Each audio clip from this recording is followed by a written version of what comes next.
It's time for Talking Sports, Birmingham's only weekly sports update to put you in the game.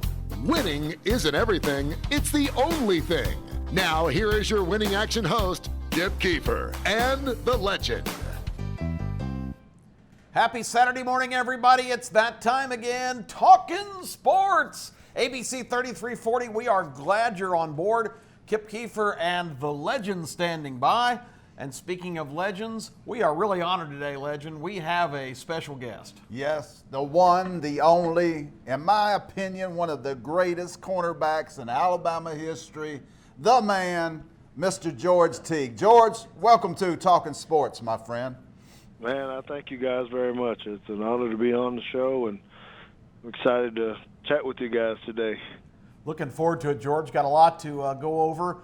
I know I'd like to start out by saying that just setting aside you're an unbelievable career as a football player, there's not many guys on their resume, legend, that have Alabama Crimson Tide, Green Bay Packers, and Dallas Cowboys, arguably probably the three most iconic high-level brands you could possibly be involved with. This guy played for every single one of them. Yeah, what an honor to have you on the show. George, what was it like to play for the Alabama Crimson Tide?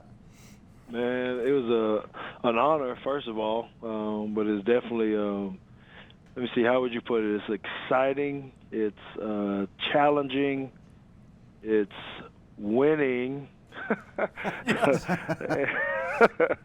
it's competing. You know, it's definitely not something I take for granted. I had the opportunity to go to a lot of different places to play a lot of different schools, and it did become pretty evident fairly quickly in my recruiting process that, you know, it was definitely a top choice for me, and then obviously being a final one for me. But coming in under Curry and then playing under Stallings, man, it's lifetime memories, lifetime memories. Amazing, and not only that, we talked about iconic programs. The 1 year George played high school ball here in Alabama, it was at Jeff Davis, which pretty much ranks right up there in high school traditions. So, George, you really didn't make many bad steps along the way. No, I appreciate it. You know, I've been fortunate, like you said, through high school to play some really good programs, college, pros.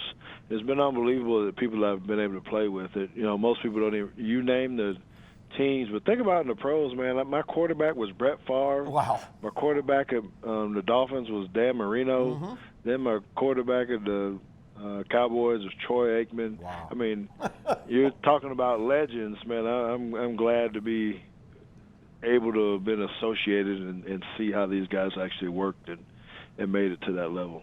Well, there's no doubt, and I bet if you had $1 for every time you've had to talk about this or review it, but of course you are well known and always remembered for one of legend, arguably the greatest plays in college football history. Yeah, I seen recently they had the top 10 rundowns of all time, and George's rundown of Lamar Thomas in the Sugar Bowl was the #1 play, all-time rundown by a cornerback, and it was an amazing play. So we're going to show it right here, George, the play at the Sugar Bowl.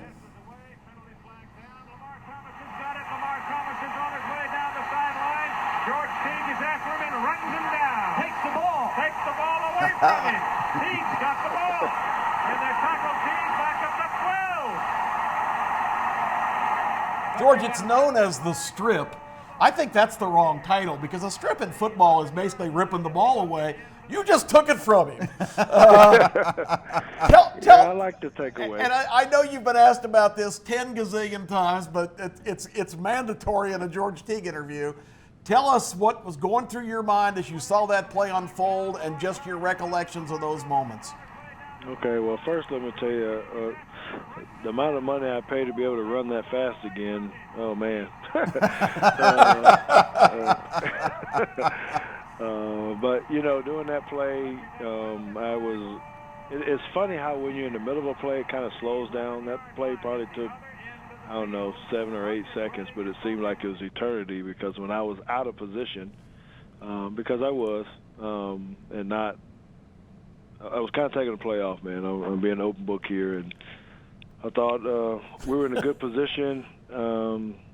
I I trusted my teammates and everything. So I was trying to catch a little breather, man. And it was 20-6. You guys were in good shape, yeah.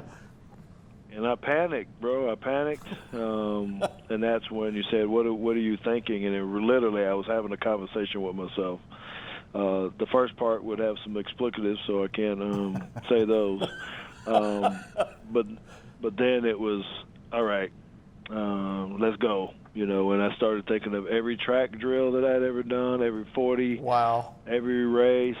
You know, as I was going, and then I was visualizing stripping the ball, as you said, on my way up, because I didn't know I was going to catch him. I mean, I was closing in, and I was like, okay, I'm going to get him now. What do I do? And I thought about everything. Coach Oliver, our defensive coordinator, talked about stripping the ball and working with the secondary, and it just, you know, that is definitely a God thing, I believe. I kind of hit the ball down, and it popped back up in my face somehow, and I was a halfway decent athlete, so I was able to grab it and, you know, go the other way, and, you know, then just the emotions of the game kind of, you know, kicked in, and I snatched my helmet off. And fantastic. We got to go to break, but a lot of fans might not realize all these years later that the play officially is not even on the books because there was a penalty on the Tide, but the play prevented either a touchdown or a 70-yard gain for Miami. So the play is still legendary, despite the fact that officially you don't even get credit for it. So it's one of those kind of interesting quirks of history. We're going to take a quick break, and when we come back, more on that Sugar Bowl and a whole lot more with George Teague. We'll be right back.